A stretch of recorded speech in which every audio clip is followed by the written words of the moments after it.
Si Jésus est roi, c'est un roi bien paradoxal. Un roi qui est venu pour servir, non pour être servi. Un roi qui lave les pieds de ses amis, tâche d'esclave. Un roi qui se livre au lieu de se défendre. Un roi destiné à juger les princes de la terre, mais qui se soumet au pouvoir de Ponce Pilate.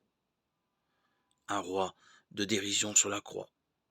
Jésus le Nazaréen, roi des Juifs qui n'ont plus de roi depuis si longtemps, et roi de gloire pour toutes les nations au plus haut des cieux. Et pour nous, ses disciples, que veut dire la royauté du Christ? Le jour de notre baptême, chacun de nous a été établi prêtre, prophète et roi pour marcher à sa suite. Comment exerçons-nous cette royauté que nous tenons de notre appartenance au Christ? Nous sommes appelés à régner de la même manière que lui, dans un esprit d'humilité et de service. Soyons donc rois pour être les gardiens de nos frères et sœurs, surtout les plus vulnérables.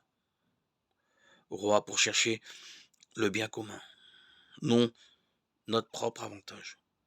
Roi pour promouvoir la paix et la justice, roi pour rassembler et travailler à l'unité du peuple de Dieu, et plus largement de la famille humaine. Roi pour contribuer à l'avènement du règne du Christ dès cette terre.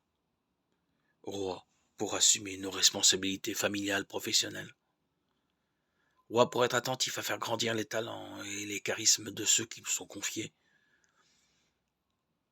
Seigneur, fais de nous des rois selon ton corps, ton cœur, et accueille-nous tous devant ton trône de gloire au jour où tu jugeras l'univers.